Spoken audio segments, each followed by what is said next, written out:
Hey everyone, a warm welcome to lecture number 7 of the Quick Books Pathway to Freelancing. चीज़ों को explore करते हैं। I think हमारी major major चीज़ें cover हो गई हैं। आज के लेक्चर में हम जो हमारी थोड़ी बहुत चीज़ें रह गई हैं इस डैशबोर्ड में वो देख लेते हैं एंड फिर इंशाल्लाह नेक्स्ट लेक्चर में हम कोशिश करेंगे कि फिर क्विक बुक्स डेस्कटॉप का एक ओवरव्यू ले लें, अगर आज हम ये सारी चीज़ें कवर अप करते हैं तो। रिपोर्ट्स हमारा जो मेन सेगमेंट था वो हमने देख लिया। ये बात रखिएगा, हमारी रिपोर्ट्स, बैंक रूल्स, हमारी रिकॉन्सिलेशन और सेल इनवॉइस बनाना, ये तीन चार चीज़ें जो हैं वो हमारे पूरे कोर्स के इम्पोर्टेंट सेगमेंट्स हैं। इसको मतलब आप, अगर आपको अभी भी कॉन्सेप्ट में थोड़े बहुत इश्यूज हैं तो आप दोबारा वो लेक्चर्स देख लीजिएगा, आपके पास एक्सेस होगी तो वो आप देख लीजिएगा एक बार फिर से, बिकॉज ये इंपॉर्टेंट है। एंड इसमें अगर थोड़ी सी भी गड़बड़ हो जाए ना तो फिर आपको मतलब फॉर्म में अगर आप काम कर रहे हैं तो उसमें तो चलो आपको सीनियर गाइड कर लेंगे, but if you talk about freelancing then फिर आपके पास वहाँ पर हेल्प करने वाला कोई भी नहीं होगा, तो उसको आप मेक श्योर कर लीजिएगा। अच्छा, तो अब आगे बढ़ते हैं। हमने रिपोर्ट्स कर लिए थे, अब एम्प्लॉयज़ की तरफ आते हैं।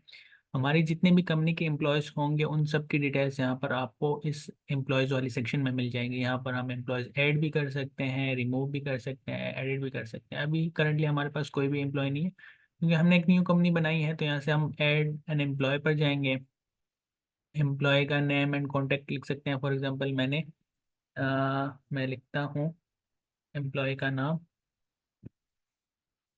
फॉर एग्जाम्पल उसका इमाज फर्स्ट नेम है, नासिर उसका लास्ट नेम है। ईमेल एड्रेस एम्प्लॉय का आप लिख सकते हैं, फॉर एग्जाम्पल abc@gmail.com, उसका वो हो गया। हायर डेट, किस डेट को मैंने उसको हायर किया, मैं कहता हूँ कि उसको मैंने 27 अप्रैल को हायर किया हुआ है, एंड सेफ। ये हमारा एक एम्प्लॉय हायर हो गया। इसका फ़ोन नंबर भी आप यहाँ से एडिट कर सकते हैं, इसको आप कभी भी एडिट भी कर सकते हैं, इसकी क्रेडेंशियल्स को यहाँ से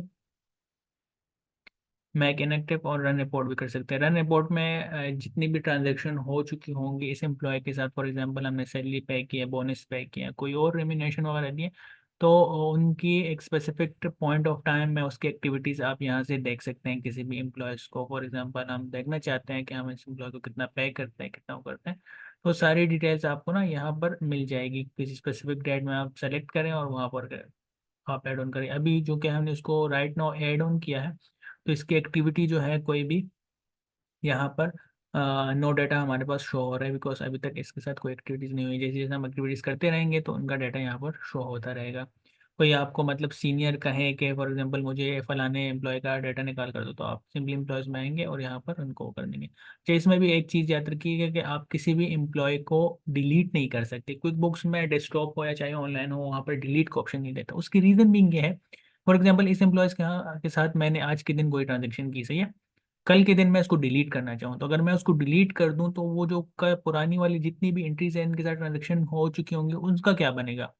डिलीट मीन्स के पूरे क्विक बुक से वो डिलीट हो जाएगा। तो अगर वो डिलीट हो गया तो उस ट्रांजेक्शन पे फिर हमारे पास एंट्री रह गई। फॉर एग्जाम्पल मैंने एक एम्प्लॉय को लोन दिया, तो अगर एम्प्लॉय को मैं डिलीट कर दूं क्विक बुक से तो वहां पर एम्प्लॉय के नाम की जगह फिर क्या आएगा। वो पॉसिबल नहीं है ना कि डिलीट हम कर दें, तो हम इनएक्टिव कर देते हैं कि आज के बाद इसके साथ कोई डीलिंग नहीं होगी। बट जो पुरानी डीलिंग हो गई होगी तो वहां पर तो वो एग्जिस्ट करेगा ना। अगर वहां से हम डिलीट कर देंगे तो वो तो हर जगह से भी डिलीट हो जाएगा। तो इसलिए quick books most of the cases में डिलीट का ऑप्शन नहीं देता। उन केसेस में जिनका लाइक सम हाउ पीछे वाले ट्रांजेक्शन के साथ कोई ना कोई लिंक जुड़ा हुआ हो।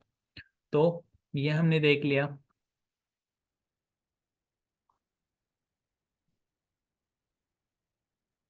हमारे पास ये यहाँ से आ जाएगा।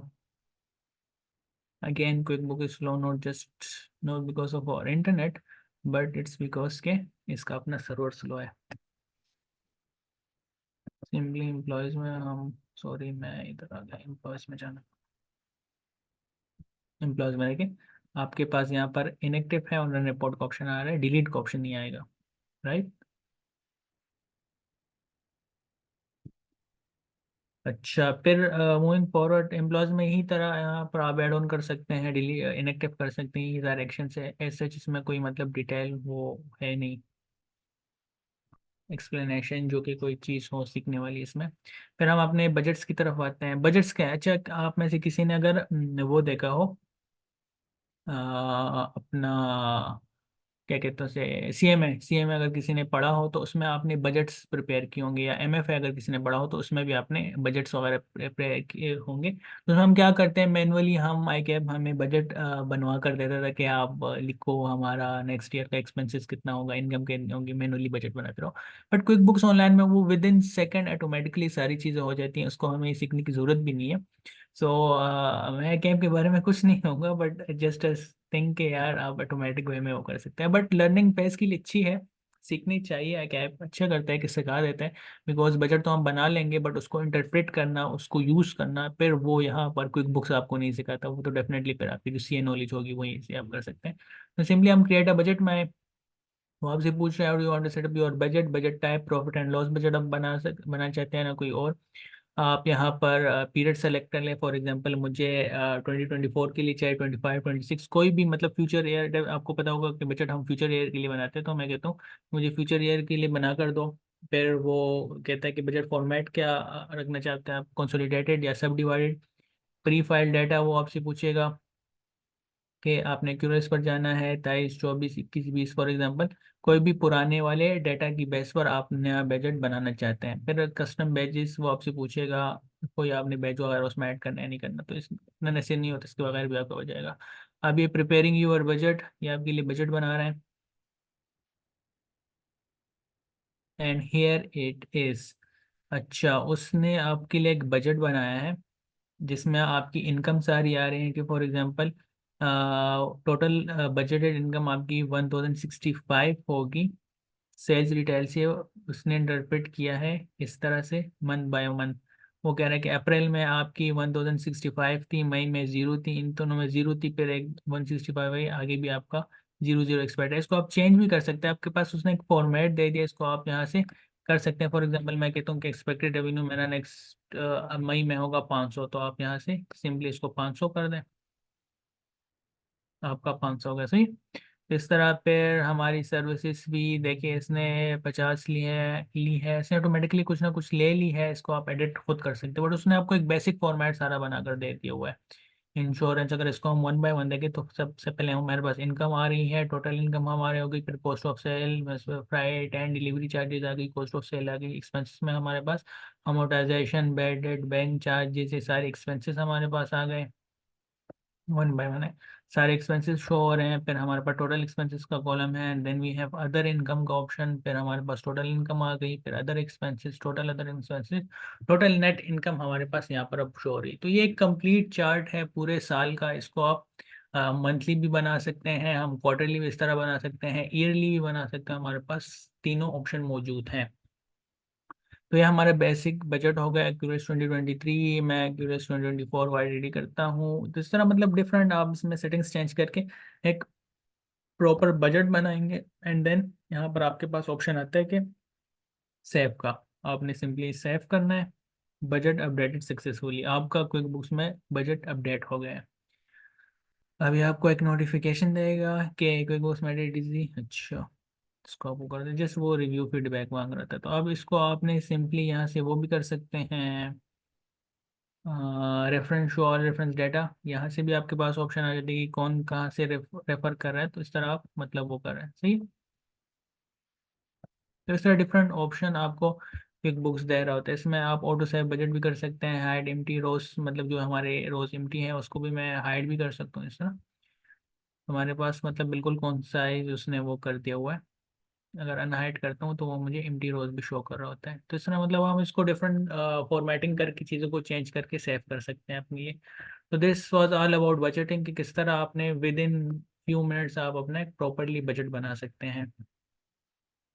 अच्छा, मूविंग फॉरवर्ड। अच्छा, यहाँ पर आपके पास देखिए बजट आ रहा है, शो हो रहा है, रन बजट एक्चुअल और ये प्रॉफिट एंड लॉस टाइप। यहाँ पर आपके पास एक बजट हमने सेव कर लिया। तो हम मतलब मल्टीपल बजट्स भी बना सकते हैं कि मुझे अपनी कंपनी के लिए 15 20 बजट्स चाहिए। फॉर एग्जांपल कहूँ मैं प्रॉफिट एंड लॉस चाहिए, अगर मैं अदर इनकम की तरफ जाऊँ तो क्या होगा, अगर मैं इस साइड पर इस डिसीजन के साथ जाऊँ तो क्या होगा, अगर मैं वो वाला इन्वेंट्री या वो वाली चीज़ एक्सप्लोर करूँ तब मेरा बजट क्या होगा ना। तो हम डिफरेंट बजट्स को आपस में फिर कंपेयर भी कर सकते हैं।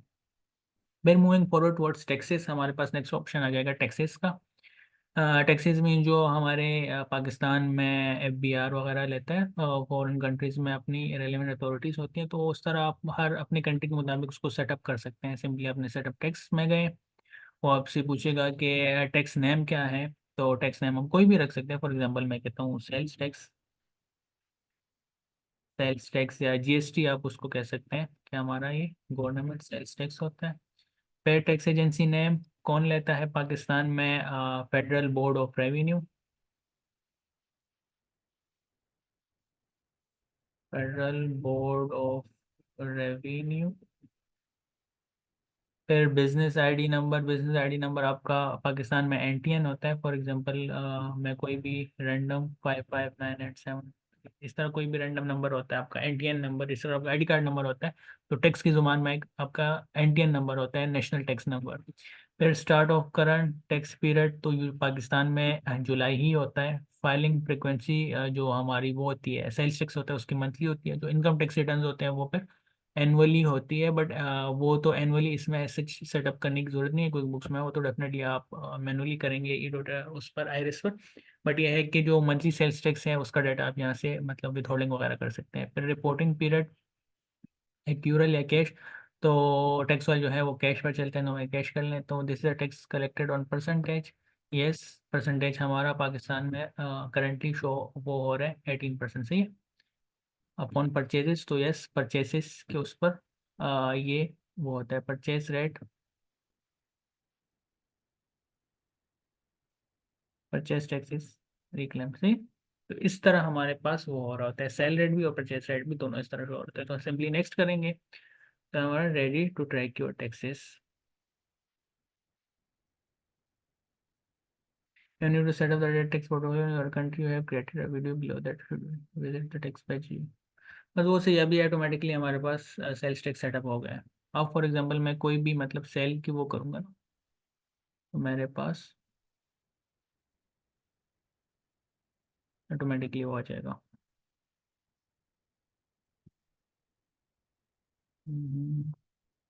New general entry.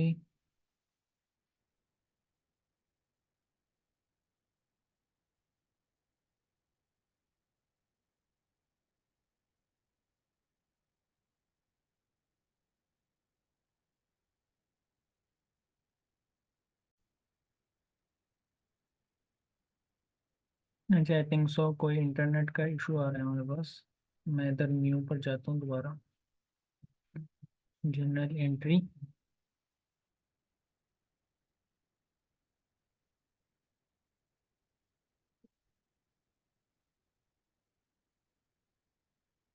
मैं होप सो टैक्सेस का कॉलम हमें दिख जाए अभी। अगर नहीं दिखता तो फिर हमारा वो जो टैक्स सिस्टम हमने सेटअप किया था वो सेटअप नहीं हुआ होगा। हमें दोबारा वहाँ पर जाकर अपना टैक्स सिस्टम सेटअप करना पड़ेगा। इंटरनेट का इशू आ जाता है। अच्छा, ये आ रहा है, देखिए अभी टैक्स का कॉलम हमारे पास अब आ रहा है। अब हम जो भी एंट्री करेंगे ना, फॉर एग्जांपल हमने सेल्स रिकॉर्ड की कि सेल्स हुई हमारे पास, सही है, हमने डेबिट की 100 रुपये डिस्क्रिप्शन, तो यहाँ पर हम उसमें टैक्स रेट भी अब ऐड ऑन कर सकेंगे। सही, यहाँ पर ये हमें ऑप्शन देगा सेल्स टैक्स 18%, परचेजेस सेल्स, तो हमारी अगर सेल्स होंगी तो वो भी हम ऐड ऑन कर सकते हैं, परचेज होगी तो वो भी हम कर सकते हैं। तो ऑटोमेटिकली हमारे पास यहाँ पर सेल्स कलेक्ट करेगा। और इसका फ़ायदा क्या होगा? You want to leave without saving? Yes. जब हम फिर यहाँ पर आएंगे ना टैक्सेस में जो हमने सेटअप किए होंगे, हमें रिटर्न बनाने में फिर वो यहाँ से इजी हो जाएगा। मैं आपको दिखाता हूँ कैसे। देखिए यहाँ टैक्सेस में यहाँ पर हमारे पास सारी चीज़ें आ रही होंगी। फॉर एग्जांपल कि किस डेट हमारी कितनी सेल हुई, कितनी हुई, proper collected on sales tax, paid on purchases, जितने हमने परचेजेस पर पे किए और जितना हमने कलेक्टेड पर सेल की। एडजस्टमेंट, आपको पता है कि जो हम सेल करते हैं वो हमारी आउटपुट होता है, आउटपुट सेल्स टैक्स होता है। जो हम परचेजेस पर हमसे कट जाते हैं वो हमारा इनपुट होता है। तो एंड ऑफ द मंथ हम आउटपुट मनी से इनपुट करते हैं और फिर एडजस्टेड जो होती है वो सिर्फ हम एफबीआर को पे कर रहे होते हैं, क्योंकि कुछ टैक्सेस हमने पे किए होते हैं हमसे कट जाते हैं और कुछ हमने कस्टमर से कलेक्ट किए होते हैं। तो वो फिर एडजस्टमेंट आउटपुट माइनस इनपुट करके हमने कर लिया होता है। आपने टैक्स में पढ़ा होगा अपने KF2 में, नहीं पढ़े तो एडवांस टैक्स में पढ़ लेंगे। तो वो सारी यहाँ पर आ जाएंगी एंड फिर यहाँ से हम सिंपली अपना रिटर्न भी प्रिपेयर कर सकते हैं क्विक बुक्स ऑनलाइन के थ्रू। देखिए सेल्स टैक्स हमारे पास अगर total sales on period before tax, total sale properly, ये सारी चीज़ें हमारे पास यहाँ पर आ गई। तो मार्क एस फाइल्ड, अगर आप जब फाइल कर लेते हैं ईडोटेक या सॉरी आईआरएस पर, तो वहाँ से पर आप मार्क एस फाइल कर लेंगे उसको। Order continue. तो आपको सेल्स टैक्स का डाटा ऑर्गेनाइज करना भी इजी हो जाएगा क्विक बुक्स ऑनलाइन के थ्रू। देखिए you filed period for example ये कम इस पीरियड का हमारा जो था फाइल डेट जो था वो 28 अप्रैल को हमने वो फाइल कर दी है अपनी tax return, sales tax return जो थी हमारी वो हमने फाइल कर दी है। तो इस तरह मतलब टैक्सेस की सारी चीज़ें भी आपके ऑर्गेनाइज हो जाएंगी। उसके बाद फिर हमारे पास नेक्स्ट ऑप्शन है माई अकाउंटेंट का। अब मैं तो बीइंग अ बिजनेस ओनर कर रहा हूँ, सही है, an accountant must be best partner. अच्छा तो अब फॉर एग्जांपल मैं चाहता हूँ कि मैं तो एक बिजनेस ओनर हूँ, मैं तो ओवरव्यू करूँगा चीज़ों को, या मैं फाइनेंस मैनेजर हूँ मैं तो ओवरव्यू करूँगा, जो बेसिक जनरल एंट्रीज होती हैं सारी चीज़ें ये तो मैं नहीं कर सकता। तो मैं क्या करता हूँ, मैं अपने लिए एक असिस्टेंट लिख लेता हूँ, एक अकाउंटेंट जूनियर अकाउंटेंट रख लेता हूँ, तो उसको भी मैं अपने इसी क्विक बुक्स का एक्सेस दे सकता हूँ। बट उसको मैं पासवर्ड, लॉगिन आईडी और पासवर्ड नहीं दूंगा।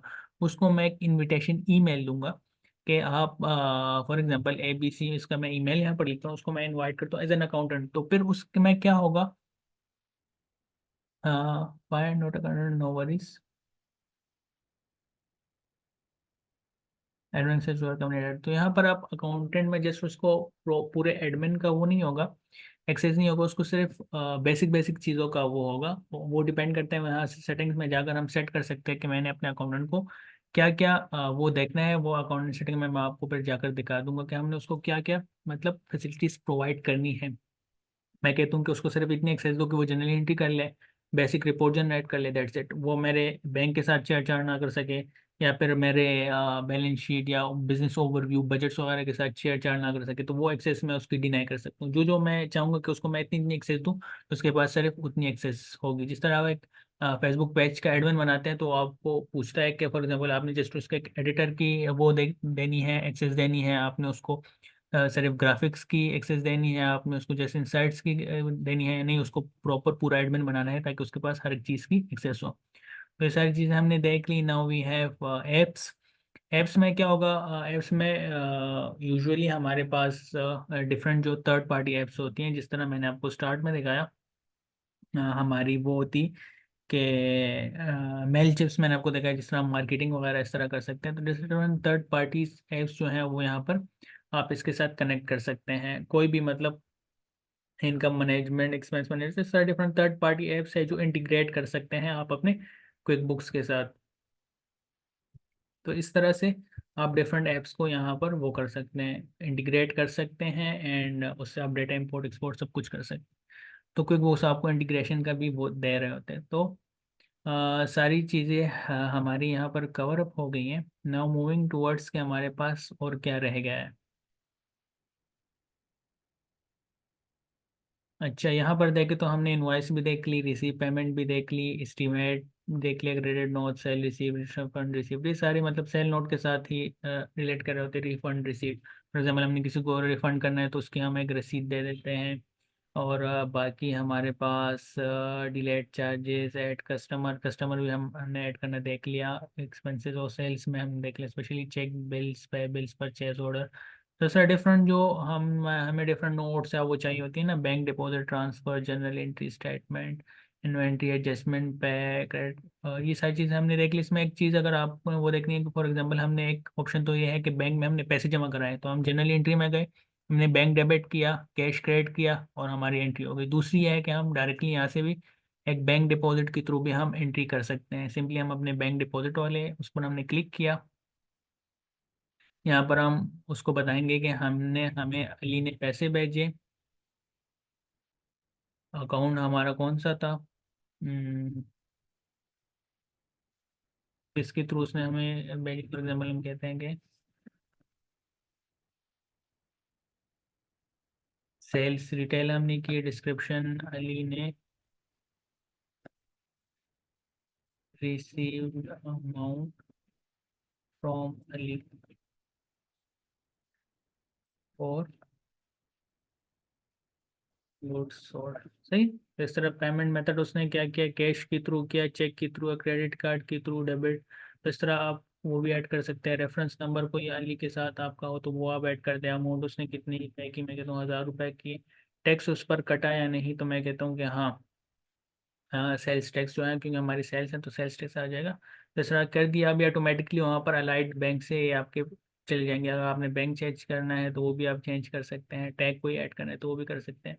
मेमो में कुछ लिखना है तो वो भी लिख सकते हैं। कोई आपने सेल इनवॉइस अटैच करनी है तो वो भी आप कर दें। एंड सेव एंड न्यू, तो सिंपली आपके पास बैंक में एंट्री होगी। तो एक एंट्री तो है कि आप डबल एंट्री कर रहे हो, दूसरा ऑप्शन ये है कि सिंगल एंट्री के थ्रू आप डायरेक्टली यहाँ पर अपनी चीज़ें वो सेव कर सकते हैं। सही है? तो आपके पास ये एक जनरल एंट्री हो गई है।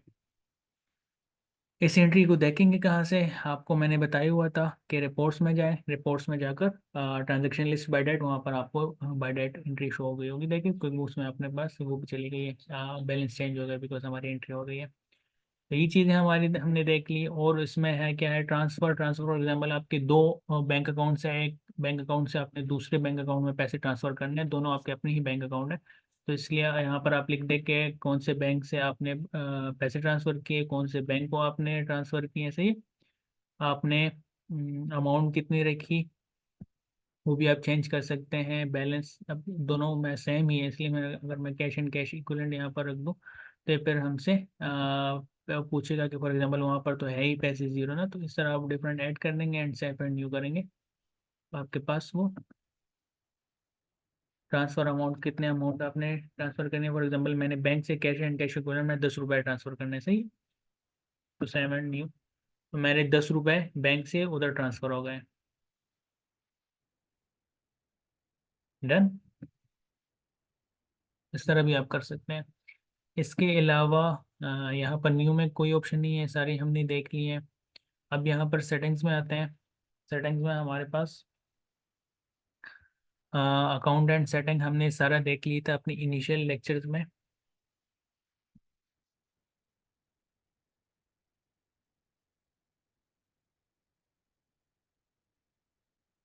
हमने सेल्स भी देख ली इसमें कि फॉर एग्जांपल हमने किस तरह, मतलब नेट 15 हमने देख लिया, सर्विस कोड, डिस्काउंट, डिपॉजिट, इसका हमने एक बेसिक लुक भी देख लिया हुआ था। अच्छा, ये कंपनी से स्टार्ट होता है। कंपनी में हमारी बेसिक सेटिंग है, कंपनी टाइप है, इसमें हमने कंपनी की डिटेल्स डाली थी। फिर सेल्स में हमारे पास एक कस्टमाइज, हम अपना वो भी इनवॉइस भी कस्टमाइज कर सकते हैं। Invoice payments, product services, progress invoicing, messages, reminders, online delivery. तो इस तरह सेल्स के रिलेटेड हम यहाँ पर सेटिंग कर सकते हैं। एक्सपेंसेस में हमें, तो बिल एक्सपेंसेस हमने डिटेल में देख लिया रेलिवेंट सेक्शन में। ये परचेज ऑर्डर, मैसेजेस, ये सारी चीज़ें। और मैसेजेस से मुराद वो जो हम ईमेल सेंड करते थे और डायरेक्टली उसमें एक नेट 15 डाल लेते थे, हर मंथ की इस डेट को इस बंदे को ईमेल कर दो, हमारी बिजनेस ईमेल से डायरेक्टली, तो हम यहाँ कर सकते हैं। टाइम में हमारे पास general first day of week हमारा हमने सेटअप किया था कि संडे है। अगर टाइम शीट हम देखें तो टाइम शीट में हमारे पास ऑन है, allow time to available on. तो फॉर एग्जांपल हमने जैसे बात की कि हम अकाउंटेंट रख सकते हैं, तो अकाउंटेंट की फिर हम टाइम शीट भी रिकॉर्ड करेंगे अगर हम उसको पर आवर पे कर रहे होते हैं। फॉर एग्जांपल आपको पता है कि स्पेशली अपवर्क की जो प्लेटफॉर्म है वहाँ पर आवर में पैसे मिल रहे होते हैं अकाउंटेंट्स को, तो वो यहाँ से ट्रैक हो सकते हैं कि आपने कितने घंटे काम किए उस पर। फिर एडवांस में हमारे पास अकाउंटिंग आ जाती है कि फॉर एग्जांपल आपका फाइनेंशियल ईयर कब स्टार्ट होता है, अकाउंटिंग मेथड कौन सा है, close books of, excluding of tax, MS financial year है या नहीं। टैक्स ईयर आपसे पूछता है, फाइनेंशियल ईयर पूछता है ना, इस तरह की चीज़ें। फिर company type, tax form, limited liability है, चार्ट ऑफ अकाउंट्स। हाँ अच्छा, यहाँ पर एक ऑप्शन आपके पास आता है कि enable account number. Chart of accounts में जिसको पता होगा, यहाँ पर अगर मैं इसको ऑन करूँ ना, तो अकाउंट कोड्स होते हैं डिफरेंट, जो बड़ी बड़ी कंपनीज है ना। फॉर एग्जांपल ऑयल इंडस्ट्रीज हो गई, या आपके पास टोयोटा, इस तरह की बड़ी बड़ी कंपनीज हो गई जिनके हजारों चार्ट्स ऑफ अकाउंट्स है ना। तो फिर उनके लिए ट्रैक करना मुश्किल हो जाता है, वो तो डायरेक्टली आप स्क्रॉल नहीं कर सकते ना चार्ट ऑफ अकाउंट्स, तो वो डिफरेंट एक नंबर्स एलोकेट कर देते हैं। फॉर एग्जांपल के 1000 से 2000 के बीच में हमारे सारे एसेट्स आएंगे, 2000 से 3000 की डिफरेंट अकाउंट नंबर्स जो होंगे, इसमें हमारे पास सेल्स आएंगी या हमारे पास कस्टमर्स आएंगे डिफरेंट ना। वो चार्ट ऑफ अकाउंट्स, उनके पास हज़ारों की तादाद में चार्ट ऑफ अकाउंट्स होते हैं, अकाउंटिंग हेड्स होते हैं। तो वहाँ पर उसको नंबर एलोकेट करते हैं। अगर इसको मैं सेव करूँ ना यहाँ पर, और मैं आपको यहाँ पर दिखाऊँ चार्ट ऑफ अकाउंट्स में जाकर,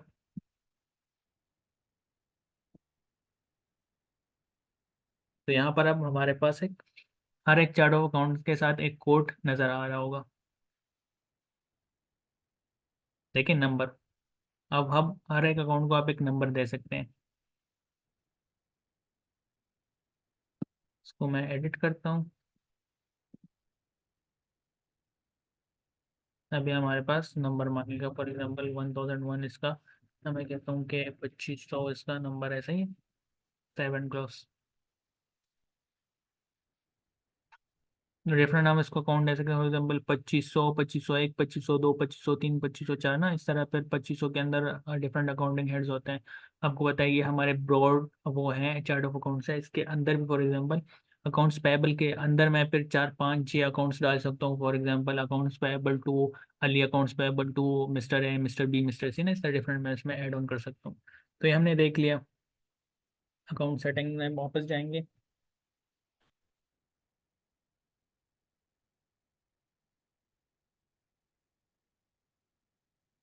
अच्छा, एडवांस में हम आते हैं। चार्ट ऑफ अकाउंट्स हो गए, हमारी कैटेगरीज हो गई, इनेबल अकाउंट नंबर ऑन हो गया। कैटेगरीज में track classes, track locations, automation, pre fill form with previously entered content, इस तरह डिफरेंट के शॉर्टकट्स आपको मिल जाएंगे। प्रोजेक्ट्स, लैंग्वेज कौन सी आप सेट करना चाहते हैं, करेंसी। अच्छा, करेंसी का हमारा एक वो मेनू है, करेंसी को हम देखते हैं। इसमें आपके पास डिफरेंट करेंसी सेट करने का क्विक बुक्स में आपके पास ऑप्शन होता है। फॉर एग्जांपल हम पाकिस्तान में डील करते हैं तो एक करेंसी जो हमारे पाकिस्तान लोकल करेंसी हो गई। अब डिफरेंट यूएस डॉलर में भी हमारे पास रेवेन्यू आ रहा है, कुछ हम कॉन्ट्रैक्ट्स हमारे पास यूरोप में है, वहाँ से हमारे पास करेंसी आ रही है, कुछ सऊदी से आ रही है ना, तो इस तरह डिफरेंट करेंसी में भी हम डील कर सकते हैं। तो मल्टी करेंसी में ऑन कर लेता हूँ। अच्छा, होम करेंसी आप एक बार जो सेट कर लेना उसको फिर आप चेंज नहीं कर सकते फॉर द लाइफ टाइम, आपको पता है डिलीशन का ऑप्शन यूजुअली रहता नहीं है। तो आपने ये बिल्कुल सोच समझ कर इसको सेलेक्ट करनी है कि आपकी होम करेंसी कौन सी है। मैं पाकिस्तानी रुपीज़ कर लूँ, मल्टी करेंसी में ऑन कर देता हूँ। multi currency you have financial transaction of more than one currency need help, once turn on multi currency you cannot turn it of, सही है, आप इसको ऑफ नहीं कर सकते। फिर you can not change your home currency, ना आप होम करेंसी को वो कर सकते हैं, चेंज कर सकते हैं। Extra fields column some features में नॉट, सही है, I can not multi currency and save. यहाँ पर आप सेव करेंगे तो यहाँ पर आपके एक मल्टी करेंसी अब सेटअप हो गई है आपकी क्विक बुक्स ऑनलाइन में, सही। फिर दैट इज, अब आप डॉलर्स में भी पैसे वो कर सकते हैं, अपने उसमें भी कर सकते हैं, रेवेन्यू में कर सकते हैं। अच्छा, इसमें एक और ऑप्शन देते हैं आपको क्विक बुक्स ऑनलाइन के, आप मल्टी करेंसी में वो भी कर सकते हैं, रेट्स भी ऑटोमेटिकली उसमें जनरेट कर सकते हैं। फॉर एग्जांपल अगर मैं कहता हूँ कि 10 अप्रैल को मेरे पास रेवेन्यू आया डॉलर में, $10 आए, तो क्विक बुक्स ऑनलाइन ऑटोमेटिकली अपना वो कर लेगा, देख लेगा इंटरनेट से, क्योंकि ऑनलाइन है कि 10 तारीख को डॉलर और पाकिस्तान रुपीज़ का एक्सचेंज रेट क्या चल रहा था, तो वो ऑटोमेटिकली उस $10 को आगे पाकिस्तानी रुपीज़ में कन्वर्ट कर लेगा। आपको मैनुअली सर्च करने की ज़रूरत नहीं होगी कि 10 तारीख को भाई कौन सी करेंसी चल रही थी, तो इस तरह वो आपको वो दे देता है, ऑप्शन दे देता है। वो आपको यहाँ पर मैनेज करेंसीज में जाकर मिलेगा। मैनेज करेंसीज में मैं, सॉरी क्लास थोड़ी सी लेट हो रही है, बट इसको नेक्स्ट लेक्चर में वो नहीं कर सकते बिकॉज फिर वो हो जाएगा, चीज़ें बीच में रह जाएंगी। अच्छा, एडिट करेंसी वो रेट, अच्छा ये आपको कह रहा है कि फॉर एग्जांपल कोई भी रेलेवेंट डेट पर आप एंट्री करते हैं ना, फॉर एग्जांपल मैं 27 तारीख को करता हूँ, तो ऑटोमेटिकली वो कहता है कि उस दिन एज पर इंटरनेट के रेट चल रहा था। आपने कहा कि नहीं मैंने कोई दूसरा रेट तय करना है, कोई फिक्स रेट कॉन्ट्रैक्ट हुआ है किसी अपने सप्लायर के साथ, तो यहाँ से आप सिंपली एक्सचेंज चेंज भी कर सकते हैं, सही है। 278 में कर तो 278 कर लेगा रिलेवेंट डेट पर, सही, तो आप चेंज भी कर सकते हैं और आप वो ऑटोमेटिकली भी खुद कोई भी वो उठा लेगा। आप देखिए यहाँ पर प्रीवियस डेट आप सेलेक्ट करते हैं, फ्यूचर की नहीं कर सकते। फ्यूचर की क्यों नहीं कर सकते, क्योंकि फ्यूचर अभी आया नहीं है, तो उसको क्या पता कल क्या डेट होना है, क्योंकि ये रियल टाइम में चल रहा है, तो आज के डेट वो आपको रेट बता देगा, पुरानी किसी भी डेट में आपको रेट बता देगा। कल जब आएगा तो उस दिन जो मार्केट में रेट चल रहा है वो उसको खुद ही ऑटोमेटिकली उठा लेगा। क्विक बुक्स ऑनलाइन का सबसे बड़ा फायदा हमारे पास एक ये भी है, सही है। तो हम अपने उसमें जाते हैं, अकाउंट एंड सेटिंग्स में आते हैं। सॉरी क्लास थोड़ी सी लंबी हो रही है, काइंडली बेयर विथ मी। बस इसको जल्दी जल्दी वाइंड अप करते हैं, सही है। तो हमारे पास एडवांस में थे हम। एडवांस में हमने करेंसीज भी देख ली, फिर अदर परफॉर्मेंस में हमारे पास डेट फॉर्मेट आप चेंज कर सकते हैं, नंबर फॉर्मेट, फॉर्मेटिंग तो आपको डेफिनेटली पता होगा। नहीं तो आप एडवांस एक्सेल वाले लेक्चर्स में वो देख सकते हैं, आपके टीचर्स आपको वहाँ पर डिटेल में समझा देंगे। फिर one if duplicate check number is use, अगर आपने चेक नंबर फॉर एग्जांपल हम यूज़ करते हैं ना अपने एंट्रीज के साथ, अगर आपने सेम चेक दो एंट्रीज में डाल लिया तो वो आपको उसमें भी वार्निंग शो कर देगा कि नहीं इसको ना यूज़ करो। तो when we enter bill number that's already been used for that supplier, अगर आप एक बिल दो सप्लायर के लिए ऐड कर दें तो वो भी आपको वार्निंग यहाँ पर ऑन कर सकते हैं। One if duplicate general number is use, अगर जनरल एंट्रीज हम करते हैं ना, एंट्री नंबर 1 2 3 4 6, अगर मैं कोई भी स्पेसिफिक एंट्री दोबारा करने लगा हूँ ना तो वो भी यहाँ पर मुझे वो कर देगा, वार्न कर देगा कि आपने ऑलरेडी एंट्री कर चुके हैं, दोबारा ना करें ताकि डुप्लीकेशन ना हो। तो इस तरह डिफरेंट मतलब वो फैसिलिटीज प्रोवाइड करते हैं क्योंकि वो ऑनलाइन। फिर sign me out if inactive for, अगर मैं इसको कोई एक्टिविटी ना करूँ क्विक बुक्स में 1 घंटे तक ये ऑन हो तो ऑटोमेटिकली लॉग आउट हो जाएगा। वो सिक्योरिटी पर्पज के लिए होता है। फॉर एग्जाम्पल अगर मैं ऑफिस में हूँ, मैं काम कर रहा था, मैं कहीं चला गया, मैं अपना क्विक बुक्स लॉग आउट करना भूल गया, तो अभी है कि हाई सिक्योरिटी रिस्क होता है बिकॉज इट्स ऑनलाइन, कोई भी आता है इसमें चेंजेस करता है ना तो आपकी पूरी फाइनेंशियल इधर की उधर हो जाएंगी। हाल दो ऑडिट ट्रायल के थ्रू हम उसको ट्रेस कर सकते हैं बट डेफिनेटली फिर चेंज तो हो जाएंगी ना, तो हमारे रियल टाइम में डाटा चल होते हैं वो हैवी है, काफ़ी रिस्की होता है। और सेकेंडली है कि कोई हमारी कॉन्फिडेंशियल इन्फॉर्मेशन भी शेयर कर जान सकते हैं। फॉर एग्जांपल हमारा बैंक बैलेंस हो गया, हमारी सेल्स रेवेन्यू, सारी चीज़ें, तो बड़ी कंपनीज की ये चीज़ें काफ़ी कॉन्फिडेंशियल होती हैं तो वो आपका कोई भी डाटा लीक कर सकता है ना, तो ऑटोमेटिकली इसको लॉग आउट कर देता है। सही है, तो ये हमने अकाउंट एंड सेटिंग्स में देख ली। फिर मैनेज यूजर्स,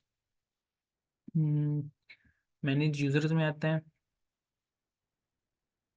यूजर में हम जो मैंने आपको कहा ना कि आपने अकाउंटेंट हायर कर सकते हैं तो उसको आपने कौन सी मतलब राइट्स देने हैं, कौन सी नहीं देने ना, तो वो सारी चीज़ें हम यहाँ पर कवर अप कर सकते हैं। सही है, अभी हमारा ऐड यूज़र हम सिंपली करेंगे। अब वो आपसे यूज़र का नेम पूछेगा कि फॉर एग्जांपल आपने किसको एक्सेस देना है, मैंने अली को देनी है, अली अहमद। सही है, उसका ईमेल लिख दें abc@gmail.com, फाइटलिटी.com, उसका ये ईमेल हो गया।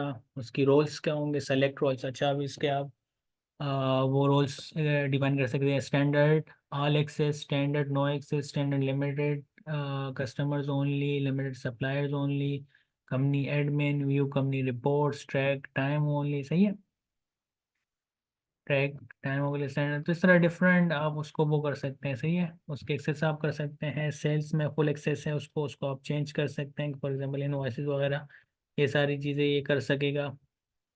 अगर हम एक्सपेंसेस की बात करें तो उसके पास एक्सेस होगी। बिल्स को व्यू, क्रिएट, एडिट, डिलीट कर सकेगा, अप्रूव कर सकता है बिल्स को। बिल पेमेंट्स को अप्रूव नहीं कर सकता, पे कर सकता है। दो सप्लायर क्रेडिट को वो चेंज नहीं कर सकता, क्रेडिट कार्ड को वो चेंज नहीं कर सकता। क्यों, हो सकता है अकाउंटेंट किसी सप्लायर के साथ मिल जाए और उसको एक्स्ट्रा क्रेडिट या एक्स्ट्रा मतलब वो दे दे, टाइम दे दे बिल्स पे करने का, तो वो भी हम उसको डिसअलाउ कर सकते हैं। क्योंकि हमें तो पता नहीं लगेगा ना इंडिविजुअली पे, तो हम ट्रैक नहीं कर सकते, हम तो ओवरऑल देख रहे होते हैं। फिर लिस्ट में हम उसके पास ये ऑप्शंस होंगी, suppliers, delete, edit, create, view ना, तो इस तरह डिफरेंट एक्सेस में आप देख सकते हैं। यहाँ पर आप सिंपली एक्सेस चेंज करें कि मैं उसको ये सक्सेस एक्सेस देता हूँ तो उसके पास क्या क्या एक्सेसेस होंगी फिर ना, तो इस तरह आप डिफरेंट आप उसको देख सकते हैं। सही, फिर हमारी यूजर्स की वो हो गई। इसके बाद आते हैं अपने कस्टम फॉर्म स्टाइल्स, वो तो हमने ऑलरेडी देख लिए थे ना, स्टाइल्स में जो हमने सेल इनवॉइस वगैरह कस्टमली वो की थी। तो इस तरह डिफरेंट आप बाकी चीज़ें भी देख सकते हैं। सही, सिंपली कस्टम फॉर्म स्टाइल को आपने एडिट करना है। ये हमारी इनवॉइस है। सही है, इसकी डिज़ाइन आप चेंज कर सकते हैं। फॉर एग्जांपल लोगो शो को आपने ऐड करना है, आपने ये डिटेल्स लिखनी है, आपने उसके कंटेंट में कोई मतलब ऊपर नीचे करना है, ये नीचे आ जाए, वो नीचे आ जाए, इसको मैं एडिट कर दूं, ये टेक्स्ट इनवॉइस यहाँ पर ना हो, इसको मैं इधर कर दूं, इसको इधर कर दूं। इस तरह डिफरेंट फ़ोन नंबर या वेबसाइट वगैरह में आपने चेंजेस करनी है। सही है, मैं कहता हूँ कि ईमेल चेंज कर दो, इनवॉइस टाइप चेंज कर दो, नेम चेंज कर दो ना, इस तरह की मैं चेंजेस कर दूँ। इस तरह ईमेल्स में मैं चेंज कर सकता हूँ, फुल डिटेल्स, सेपरेट डिटेल्स ना, इस तरह PDF अटैच और ये सारी चीज़ें मैं इसको वो कर सकता हूँ। पेन वाइज ना, इस तरह मतलब डिफरेंट आप उसकी डिजाइनिंग वगैरह में अपने उसमें चेंज कर सकते हैं। सही, save and exact, exact without saving भी आप कर सकते हैं as you wish. Now moving forward, हमारे पास चार्ट ऑफ अकाउंट्स हमने देख ली, एडिशनल इन्फो में ऐसा कुछ नहीं है यहाँ लिस्ट में, हमारे पास वही चार्ट ऑफ अकाउंट वो सारी चीज़ जो हमने देख ली वही है। अटैचमेंट, कस्टम फील्ड, रूल्स हमने देख ली, वही बैंक रूल्स है, करेंसीज भी हमने देख ली, मल्टीपल करेंसीज हैं। इस साइट पर देखें तो हमारे पास सब्सक्रिप्शन बिलिंग है, जो कि हमने आपके सामने मैंने परचेज किया था ये ऑनलाइन सब्सक्रिप्शन। तो किसी भी पॉइंट ऑफ टाइम आप अपनी सब्सक्रिप्शन दे सकते हैं, फीडबैक आप उनको दे सकते हैं और प्राइवेसी पॉलिसी इनको दे सकते हैं। यहाँ पर हमारे पास आप import data, export data, reconcile, budgeting, audit log, smart log, ये सब हमने देख ली। सही, अब हमारा रहेगा इम्पोर्ट डेटा, एक्सपोर्ट डेटा। अगर मैं कोई किसी दूसरे सॉफ्टवेयर से क्विक बुक्स में वो हो रहा हूँ, शिफ्ट हो रहा हूँ, और मैंने एक बल्क में डेटा अपलोड करना है, फॉर एग्जाम्पल 2 साल से मैंने अकाउंटिंग चली थी एक्सेल फाइल में या किसी दूसरे सॉफ्टवेयर में, अब उसको मैं क्विक बुक्स पर लाना चाहता हूँ, तो सिंपली आप इम्पोर्ट डेटा में जाएंगे। हमें क्या इंपोर्ट करना है, बैंक डाटा फॉर एग्जांपल, मैं कहूँ 2 साल की ट्रांजेक्शन मैंने इंपोर्ट करनी है, तो वो यहाँ से आप इंपोर्ट कर ले। कस्टमर, मेरे पास 2000 कस्टमर्स थे मेरे अभी तक 2 साल से ना, तो वो उन सबको मैं मैनुअली तो एक एक ऐड नहीं कर सकता, सिंपली आपने यहाँ पर जाए, बल्क में 2000 कस्टमर आपने ऑटोमेटिकली एक क्लिक में ऐड ऑन कर दिए। चार्ट ऑफ अकाउंट्स आप ऐड करना चाहते हैं, bills, invoices, products and services, कोई भी मतलब आप बल्क में इंपोर्ट कर सकते हैं। सही है। यहाँ पर सिंपली आपने वो एक एक्सेल अपलोड करना होगा, जिस तरह हमने बैंक ट्रांजेक्शन में अपलोड किया था, मैंने आपको डिटेल में दिखाया था, इस तरह आप कस्टमर की भी एक वो कर सकते हैं। यहाँ से आप सैंपल फाइल डाउनलोड करें, इस तरह की आपके पास एक वो होगी, सैंपल फाइल आ जाएगा। सिंपली जिसमें आपने वो है कस्टमर्स हैं, सप्लायर्स हैं, वो आप लिख दें, उनकी कंपनी का नाम, कस्टमर टाइप है, होलसेल है, ट्रेड ट्रेड है, सर इसकी डिटेल्स आप ऐड कर दी, ईमेल आप ऐड कर दे, फ़ोन नंबर, मोबाइल, फैक्स, सारी चीज़ें आप इसको एडिट कर दें इधर फाइल में ही, एंड देन डायरेक्टली यहाँ पर आकर अपलोड कर दें। ब्राउज पर क्लिक करेंगे, आपका वो खुल जाएगा, कंप्यूटर खुल जाएगा, यहाँ से आप वो करेंगे एंड यहाँ पर आपके पास गुड टू गो हो जाएगा। सही है? तो यहाँ से आप सारी मतलब चीज़ें वो कर सकते हैं, मैनेज कर सकते हैं। नाउ मूविंग फॉरवर्ड, अगर आप क्विक बुक से जाना चाहते हैं कहीं और किसी दूसरे सॉफ्टवेयर में, तो आपके पास एक्सपोर्ट डाटा का ऑप्शन भी आ जाता है। सिंपली आपने कोई लेजर वो एक्सपोर्ट करना है, ट्रायल बैलेंस, जर्नल चलना, सारी चीज़ें, इसके बाद लिस्ट में अगर आपने कस्टमर्स को वो करना है, एम्प्लॉयज़ को, सप्लायर को आपने एक्सपोर्ट करना है, तो एक्सपोर्ट टू एक्सेल आप करेंगे। सिंपली आपके पास सारे जितने भी कस्टमर्स वगैरह हैं ना, वो सारे हमारे पास एक्सपोर्ट हो जाएंगे। फॉर एग्जांपल मैं कहता हूँ कि मेरे जितने भी कस्टमर्स हैं ना, वो हमारे पास यहाँ पर आ गए होंगे। देखिए एकेडमिक क्वालिटी की अली है, एक तनवीर है, 2 कस्टमर है हमारे पास आ गए। तो इस तरह की डिफरेंट मतलब आप इंपोर्ट भी कर सकते हैं, एक्सपोर्ट भी कर सकते हैं चीज़ें। अब हमारे पास ये सारी चीज़ें कवर हो गई। अब एक लास्ट वो हो गया कि यहाँ पर अब मैं यूज़ कर रहा हूँ इसको एज अ बिजनेस ओनर ना, तो आप अकाउंटिंग व्यू, एक अकाउंटेंट को जब हम एक्सेस दे देते हैं तो उसके पास एक व्यू किस तरह नजर आएगा, यहाँ से आप स्विच भी कर सकते हैं। सही है, स्विच टू अकाउंटिंग व्यू।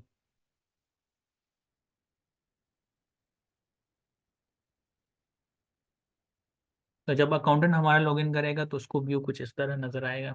उस वो भी मतलब उसके बाद जो जो एक्सेस होगी वो नजर आएगा, जिसके इसके पास एक्सेस नहीं है वो ऑप्शन उसको नजर नहीं आ रही होंगे। सही है। तो मोस्ट ऑफ द चीज़ें उसको भी बिल्कुल सेम ही नजर आ रही होंगी, कुछ मतलब अप्रूवल के और बिल पेमेंट के ना इस तरह कुछ थोड़े बहुत उसके पास एक्सेस नहीं होंगे, बाकी उसके पास कंप्लीट एक्सेस होंगी।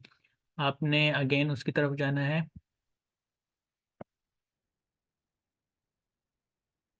बिजनेस व्यू की तरफ जाना है, तो स्विच टू बिजनेस व्यू, आपके पास एज ओनर पे हो जाएगा।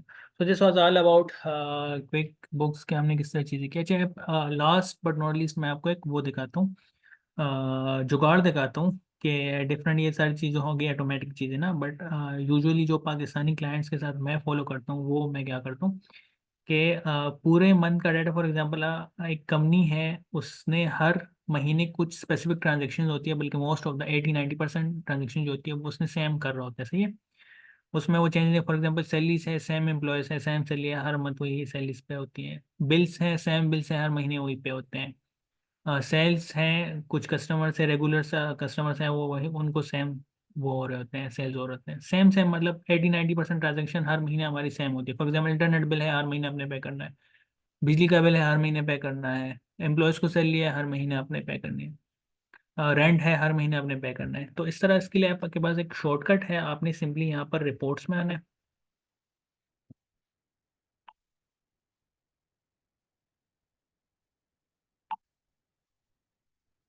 रिपोर्ट्स में आकर आपने यहाँ पर स्टैंडर्ड रिपोर्ट्स में आना है। रिपोर्ट्स नेम में आपने लिखना है ट्रांजैक्शन लिस्ट बाय डेट।